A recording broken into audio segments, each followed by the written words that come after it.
Pemirsa, selamat malam. Anda menyaksikan Prime Talk Tajam Mendalam bersama saya Rory Asyari. Pemirsa, debat terakhir Pilpres yang akan digelar Sabtu nanti akan seru dikarenakan akan membahas hal yang begitu dekat dengan masyarakat, yakni soal ekonomi, kesejahteraan sosial, keuangan, investasi, dan juga industri. Nah, diperkirakan salah satu hal akan menjadi hot issue dan diperdebatkan antara kedua paslon dan sudah sering diperdebatkan di forum ini di Prime Talk, yakni terkait dengan pertumbuhan ekonomi, di mana pemerintahan Jokowi dikritik begitu oleh pesaing-pesaingnya dikarenakan tidak bisa mencapai pertumbuhan ekonomi 7% seperti yang disetting atau dijanjikan pada tahun 2014. Nah, betulkah pertumbuhan 7% itu apabila menurut beberapa pihak seharusnya bisa lebih dari itu? Dan ada juga yang mengatakan bahwa seperti Prabowo Subianto dalam bukunya mengatakan bahwa pertumbuhan 5% yang kita alami beberapa waktu belakangan ini merupakan sebuah kegagalan. Betulkah itu sebuah kegagalan? Kita nanti akan bahas bersama-sama dalam forum ini. Namun kita akan melihat terlebih dahulu seperti apa sebenarnya target pertumbuhan ekonomi jangka pendek dan juga jangka panjang yang disampaikan oleh kedua paslon. Paslon 01 mengatakan bahwa di tahun 2019 target mereka adalah 5,3%. Sementara untuk proyeksi di tahun 2023 di atas 7%. Nah, sementara Paslon 02 mengatakan bahwa dalam 2 tahun mereka berjanji akan mencapai pertumbuhan ekonomi sebanyak 6,5%. Nah, ini menariknya dalam bukunya Pandangan Strategis Prabowo Subianto, Paradoks Indonesia. Prabowo mengatakan di situ bahwa seharusnya ekonomi Indonesia bisa tumbuh 10%. Pertumbuhan ekonomi 5% ini sebenarnya menunjukkan kegagalan. Betulkah 5% pertumbuhan ekonomi artinya kegagalan? Nanti kita bahas bersama. Nah, capaian pertumbuhan ekonomi tahun 2018 yang tidak sesuai dengan targetnya 5,4%, namun realisasinya 5,17% ini dikarenakan oleh beberapa faktor. Utamanya adalah yang pertama, kondisi perekonomian global yang tidak pasti, seperti melambatnya ekonomi China, salah satunya karena perang dagang, kemudian stimulus fiskal Amerika Serikat yang mulai memudar. Kemudian yang kedua adalah defisit neraca perdagangan. Ini menurut Indef, ada data menarik pemirsa, menyatakan bahwa ekspor dan investasi Indonesia dinilai masih lemah. Defisit ekspor di tahun 2018 mencapai 8,57 miliar dolar Amerika Serikat. Sementara investasi juga tidak mencapai target dari 765 triliun dalam RPJMN atau Rencana Pembangunan Jangka Menengah Nasional. Ini hanya tercapai 721,3 triliun. Nah, kita lihat slide selanjutnya kemudian. Ini adalah pertumbuhan ekonomi Indonesia yang meleset dari target 5,4% di tahun 2018 dan hanya mencapai 5,17%. Tapi menurut Gubernur Bank Indonesia Peri Warjio mengatakan hal ini tidaklah jelek apabila kita membandingkan dengan negara-negara tetangga begitu. Tren pertumbuhan ekonomi global pun melambat. Di tahun 2018 pertumbuhan global jauh di bawah pertumbuhan ekonomi Indonesia, yakni 3,6%.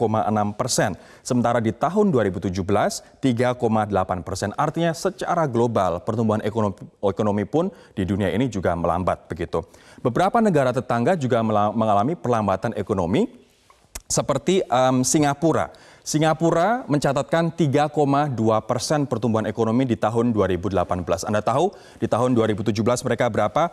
3,7%. Artinya turun 0,5%. Thailand cukup positif, mengalami pertumbuhan yang cukup bagus. Di tahun 2018 4,59%, tahun 2017 mereka 3,90%. Ini didorong oleh sektor ekspor dan juga pariwisata yang sangat besar di Thailand. Kemudian Malaysia mengalami perlambatan dan juga berkurang begitu pertumbuhan ekonominya. Malaysia di tahun 2018 4,7%, di tahun 2017 5,89%. Artinya melambat ekonominya di tahun 2018. Sementara Vietnam pertumbuhannya cukup melesat 6,6% di tahun 2018, tapi ternyata di tahun 2017 juga lebih tinggi, yakni 6,81%. Artinya di saat negara-negara tetangga kita mengalami perlambatan ekonomi, kita mengalami pertumbuhan ekonomi yang cukup baik menurut BI dan juga menurut Bappenas, yakni 5,17%. Nah, bagaimana dengan angka kemiskinan? Data dari BPS menunjukkan bahwa angka kemiskinan juga terus turun dalam beberapa tahun terakhir. Kita lihat dengan patokan di bulan Maret. Maret 2018 11,25%. Ini masih zaman pemerintahan Pak SBY bulan Maret. Kemudian Maret 2015 11,22 terus turun hingga akhirnya di Maret 2018 9,82% dan September 2018 turun menjadi 9,54% atau senilai atau sebanyak 25,67 juta orang yang mengalami kemiskinan di Indonesia. Angkanya terus turun. Nah, apakah ini hanya indah di angka, namun realisasinya tidak indah? Kita nanti akan juga bahas bersama. Kemudian bagaimana dengan angka pengangguran di Indonesia? Juga mengalami penurunan menurut BPS. Di tahun 2016 ada 5,6%, tahun 2017 turun menjadi 5,5%, tahun 2018 5,34%. Apa yang dilakukan oleh kedua capres atau apa yang mereka tawarkan untuk mengatasi permasalahan pengangguran? Jokowi dengan kartu prakerja, sementara Prabowo dengan rumah siap kerja. Program-program yang hampir sama tapi mereka mengandalkan kartu, 01 mengandalkan kartu, sementara 02 mengandalkan rumah siap kerja. Nah, kita nanti akan membahas apa alasan dari Prabowo dan juga Sandi yang mereka mau men-set begitu pertumbuhan ekonomi 6,5% dalam 2 tahun, dan Pak Prabowo dalam bukunya mengatakan bahwa pertumbuhan 5% adalah kegagalan.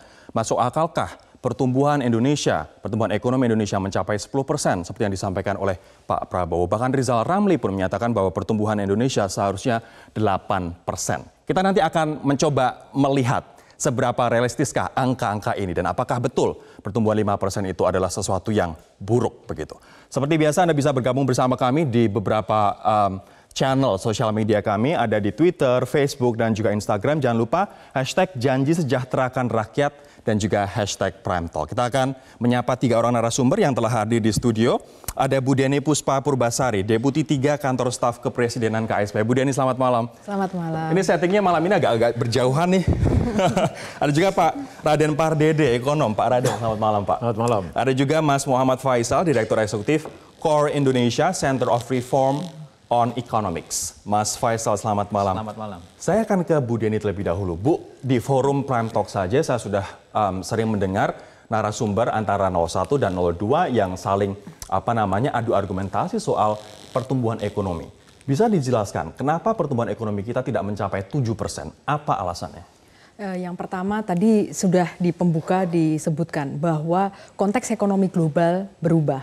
Apa artinya? Data menunjukkan bahwa sebelumnya sekitar 5 tahun sebelum Pak Jokowi dilantik menjadi presiden, rata-rata pertumbuhan ekonomi global adalah 4%. Tetapi pada saat 2015 sampai 2019 itu hanya 3,5%. Artinya pertumbuhan ekonomi global pun melambat. Melambat. Yang kedua, tentu saja ini banyak dipengaruhi oleh perlambatan ekonomi Cina. Ekonomi Cina pernah pada tahun 2010 kalau tidak salah tumbuh lebih dari 10%. Tapi sejak Pak Jokowi itu dilantik tahun 2015 pertumbuhannya tinggal 6,8 atau 6,7%. Kemudian yang ketiga, suku bunga Amerika. Suku bunga Amerika sebelum Pak Jokowi dilantik itu ada yang terendah di sepanjang sejarah Amerika, yaitu 0 sampai dengan 0,25%. Artinya Pak Jokowi dapat sialnya aja ketika global sedang melemah, kemudian Pak Jokowi jadi presiden. Apakah artinya ini bisa disalahkan ke Pak Jokowi, Bu, pertumbuhan tidak mencapai 7%? Saya hanya mengatakan bahwa bukti empiris menunjukkan bahwa ada korelasi antara pertumbuhan ekonomi global dengan pertumbuhan ekonomi Indonesia. Dan korelasi ini sangat kuat. Yang kedua adalah tadi saya sebutkan bahwa ketika suku bunga Amerika itu sangat rendah dan ketika Pak Jokowi itu kemudian dilantik, unfortunately suku bunga mulai naik dan sejak dari zamannya Pak Jokowi itu naiknya 2,25% sendiri. Artinya adalah modal yang sebelumnya sangat murah dan berlimpah di Indonesia sekarang kembali ke Amerika. Ini artinya kemudian Mas Faisal, apakah siapapun presidennya, ya Indonesia akan ada di 5% saja begitu? Ya, semestinya tidak. Karena begini, kalau tadi sudah disampaikan bahwa perbandingan dengan negara-negara lain, kenapa kita berada 5%, apakah itu buruk atau tidak, itu sebetulnya kalau kita melihat suatu negara ketika dia ekonomi tingkat kesejahteraannya di bawah, biasa pertumbuhannya lebih tinggi. Begitu dia makin develop, biasa pertumbuhannya rendah. Makanya kita lihat Jepang itu 1%, Amerika itu 3%, gitu ya. That's no problem. Lalu kita lihat tetangga kita, Vietnam, Filipina itu lebih tinggi dari kita karena memang PDB per kapitanya lebih rendah. Thailand, Malaysia lebih rendah pertumbuhannya dari kita karena PDB per kapitanya lebih tinggi. Jadi sampai pada stage itu saya pikir kita relatif wajar, not bad pertumbuhannya. Walaupun jadi ada beberapa 5,17% not bad. Not bad. Tapi sambung lagi, faktor global memang ada. Jadi di banyak negara, apalagi sekarang keterkaitan antar ekonomi di dunia itu semakin lama semakin erat, pengaruhnya terhadap ekonomi domestik semakin juga besar.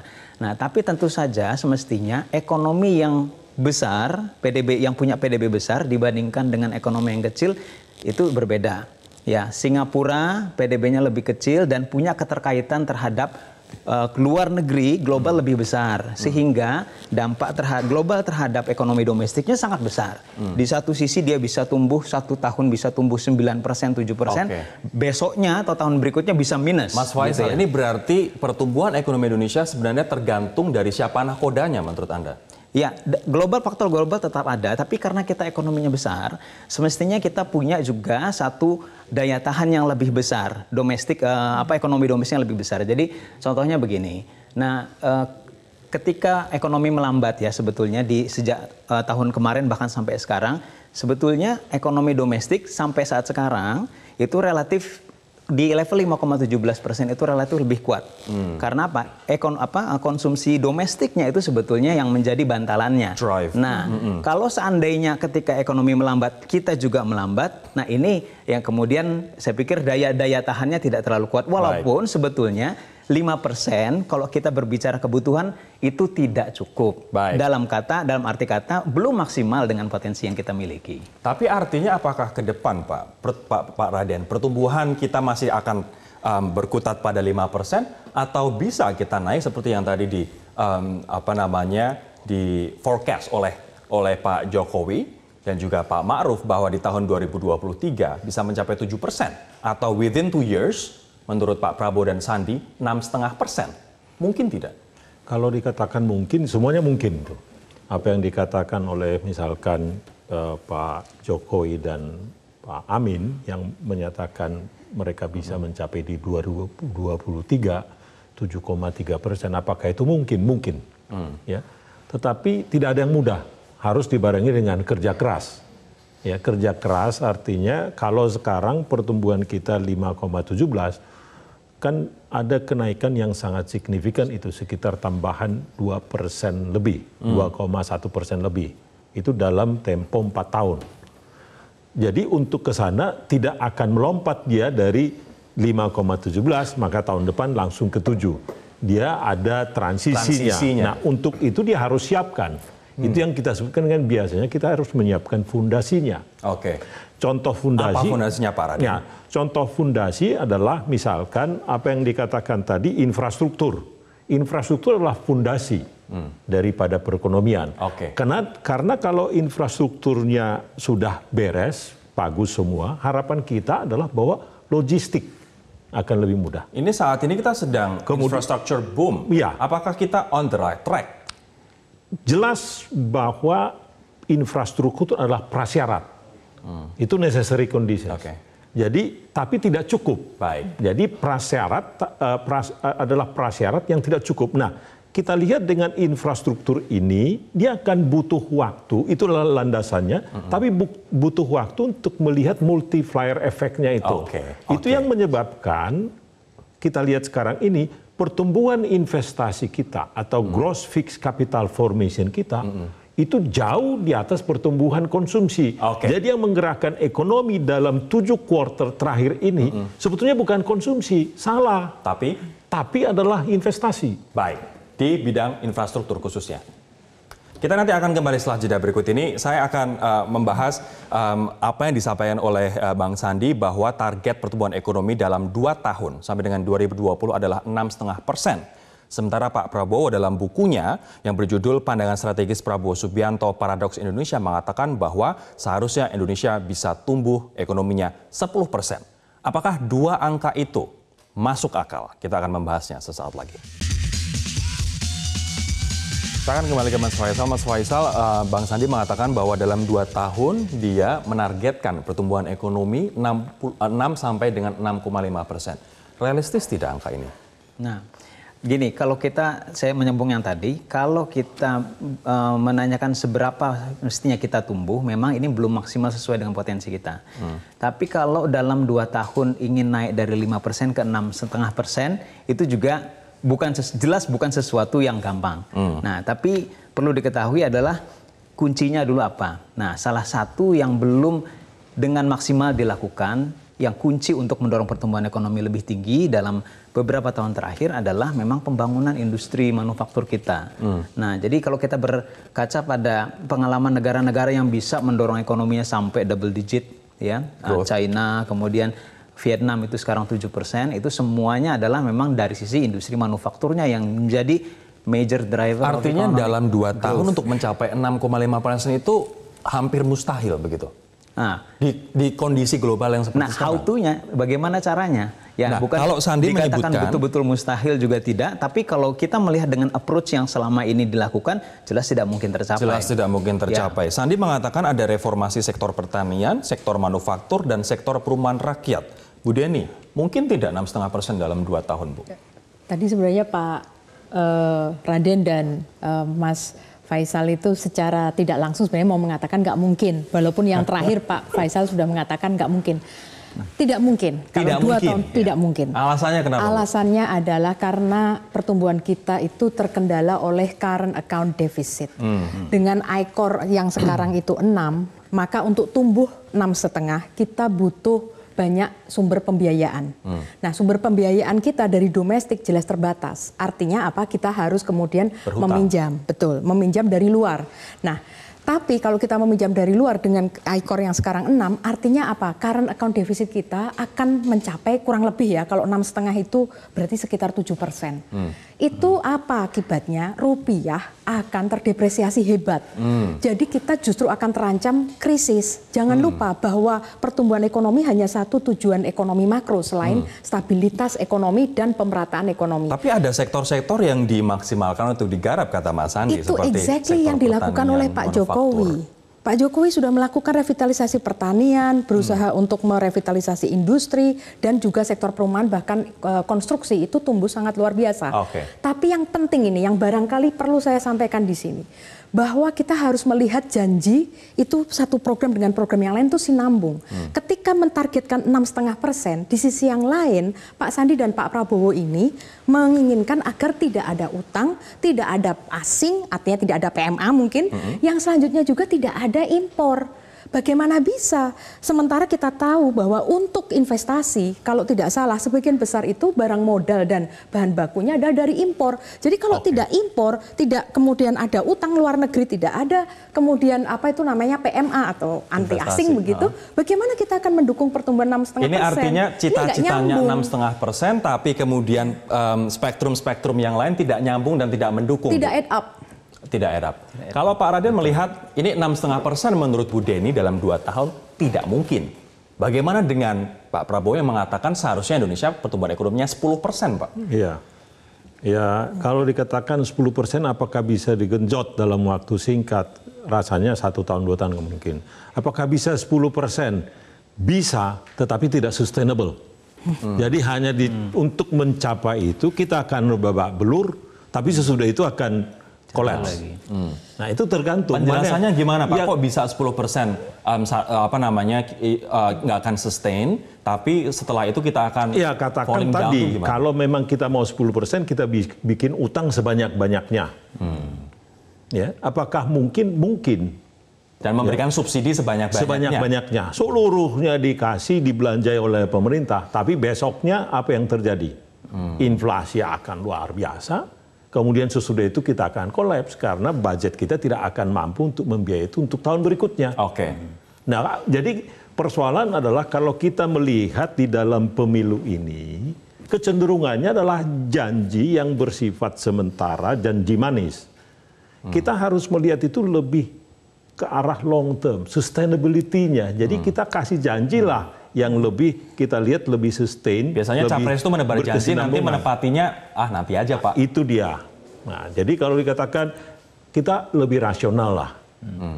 Artinya pertumbuhan ekonomi yang masuk akal untuk 2 tahun ke depan, kalau tahun ini diproyeksikan 5,4%, untuk 2 tahun sampai 2020 itu berapa, Pak? Kalau disebutkan seperti itu, misalkan dari 5,2 ke 5,5, 5,75, begitu dia. Jadi dia nggak bisa lompat begitu. Itu lebih ke arah pertumbuhan yang lebih gradual, sustainable, dengan foundation yang kuat. Baik. Itu yang lebih penting. Oke, nanti kita akan bahas soal tingkat kemiskinan, teman-teman.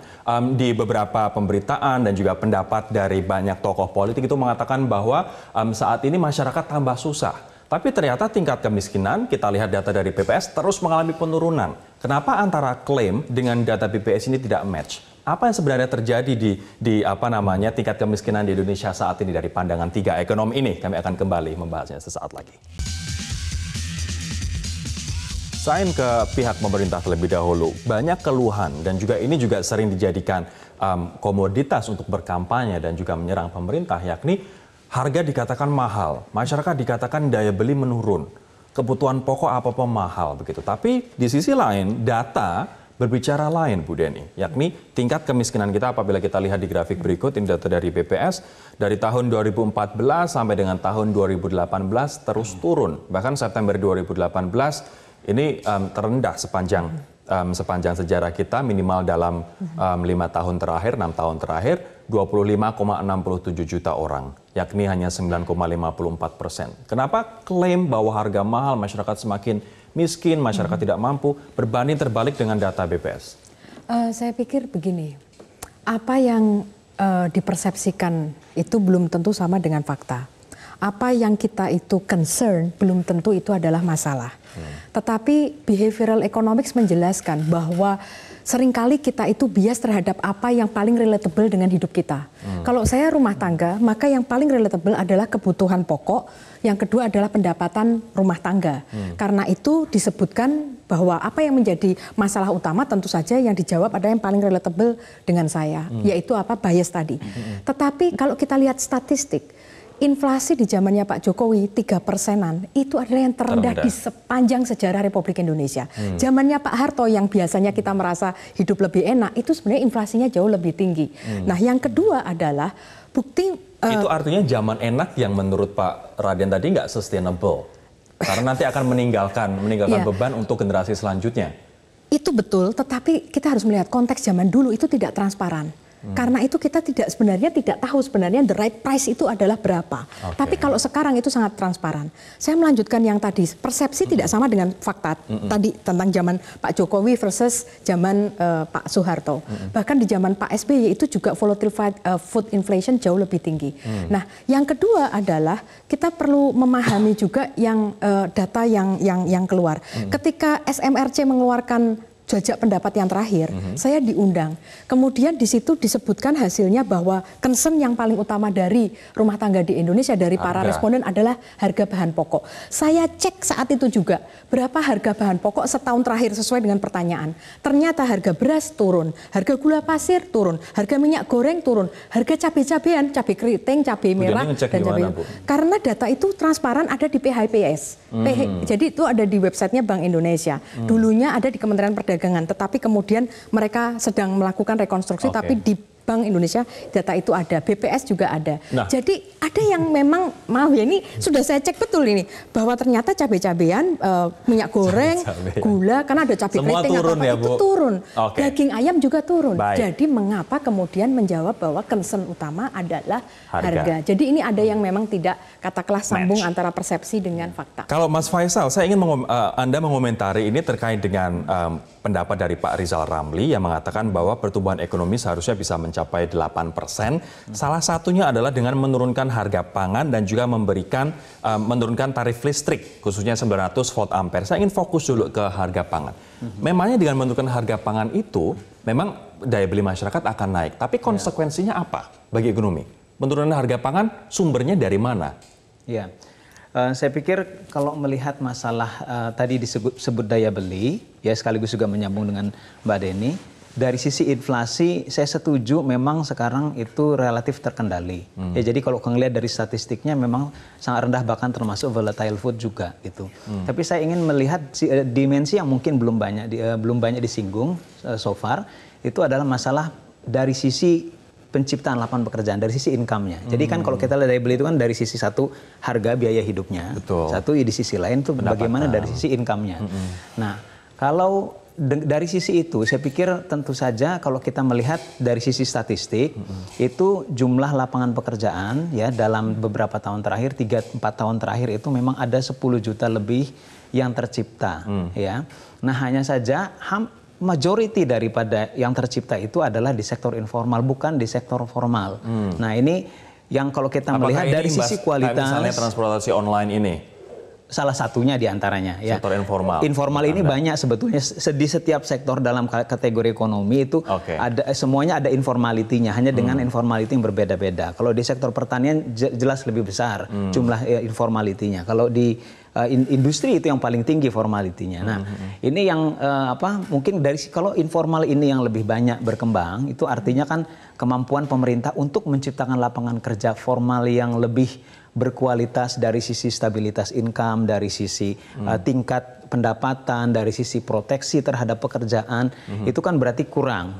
Nah, jadi ini yang mungkin dirasakan. Jadi saya pikir harga memang relatif stabil, tapi kalau kemudian dari sisi income untuk mendapatkannya lebih susah, gitu ya. Nah ini yang dirasakan sebagai hidup merasa lebih susah, mungkin dari sisi sudut pandang seperti itu. Pekerjaan yang dihasilkan lebih banyak di sektor informal dibandingkan dengan sektor formal. Kami akan nanti membahasnya, meminta pendapat Pak Raden sesaat lagi. Angka kemiskinan terus menurun, angka pengangguran terus menurun. Tapi tadi Mas Faisal mengatakan lapangan kerja yang tercipta adalah lapangan kerja sektor informal yang tidak stabil begitu. Dan ini kurang baik dibandingkan dengan lapangan kerja sektor formal, Pak. Setuju tidak, Pak Raden? Ya, setuju. Tapi begini, ke depan fleksibilitas dari pasar tenaga kerja itu sangat diperlukan. Fleksibilitas. Karena teknologi baru yang sekarang, teknologi digital dan namanya revolusi industri keempat itu meminta pasar tenaga kerja lebih fleksibel. Jadi pekerjaan-pekerjaan yang seperti online tadi itu, pekerjaan-pekerjaan di bidang digital, pekerjaan-pekerjaan teman yang di bidang e-commerce, di fintech, itu banyak kan disebutkan informal. Karena memang polanya akan begitu, mereka akan bebas bekerja di mana saja, tidak tapi seperti. Inilah masa depan dunia kan. Itulah masa depan dunia. Kita harus, menurut saya, kita harus masuk ke situ. Jangan ragu-ragu, kita harus agresif masuk ke situ. Tapi pada saat yang sama, memang harus dipersiapkan. Satu, dipersiapkan bagaimana supaya manusia Indonesia ini siap masuk untuk itu. Tapi memang kadangkala ada yang disebutkan ada job destructions, ada job creations yang kadangkala tidak bersamaan itu. Jadi mungkin akan terjadi tenaga kerja yang pekerjaan yang hilang, sementara pekerjaan yang baru belum. Oleh karena itu harus ada namanya jaring pengaman sosial disiapkan untuk itu. Tapi pada saat yang sama harus dilakukan persiapan pelatihan sehingga nanti teman-teman yang dulu bekerja menjadi tidak bekerja nanti bisa bekerja lagi dengan skill yang baru melalui pelatihan. Ada satu hal yang sering disampaikan oleh Pak Prabowo, yakni anti asing.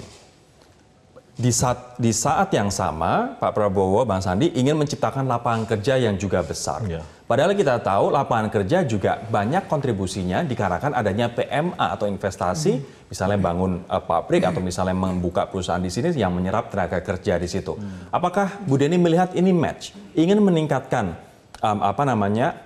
employment, lapangan kerja, tapi di sisi lain anti asing. Yang artinya juga akan anti investasi asing, uang modal masuk dari luar negeri. Bung Karno dulu mengatakan bahwa nasionalisme Indonesia harus ditempatkan dalam Taman Sari Internasional. Itu zaman dulu saja Bung Karno secara tidak langsung mengatakan bahwa kita ini harus berkolaborasi secara global. Nah, ide-ide itu lintas border, demikian juga dengan capabilities. Nah, jadi kalau sikap kita itu ada anti asing, tadi saya sampaikan nggak mungkin nggak add up, apalagi kalau kita punya target pertumbuhan ekonomi yang tinggi yang biasanya berasosiasi dengan penciptaan lapangan kerja. Kenapa? Karena tabungan domestik terbatas, sementara kita untuk menopang pertumbuhan atau penciptaan lapangan kerja itu kita butuh investasi. Investasi ini kemudian karena tidak tidak cukup dari tabungan domestik, itu dari luar negeri. Modal apakah asing. Itu lewat investasi portofolio, bond maupun saham, atau yang kedua PMA. Nah, Tapi katanya uang akan lari ke luar negeri, Bu. Tidak, kalau PMA itu uang datang, investasi portofolio itu uang datang, orang minjemin atau berinvestasi di kita. Justru kalau kita itu keluar, itu berarti modal kita adalah keluar. Tapi di sini adalah mereka datang, pabrik itu tidak pergi kemana-mana, seperti Astra, Toyota itu tidak kemana-mana, dia ada di situ. Unilever dia ada di situ, dia create jobs, dia upgrading commodities, dan jaringan globalnya kemudian memungkinkan kita untuk ekspor. Ini saya yakin teman-teman bertiga sudah membaca manifesto seperti apa 01 dan juga 02. Saya nanti di segmen terakhir akan meminta pendapat teman-teman terkait dengan siapa yang paling realistis dan siapa yang paling bisa menciptakan landasan untuk Indonesia menjadi salah satu negara maju di tahun 2045. Kami akan kembali sesaat lagi.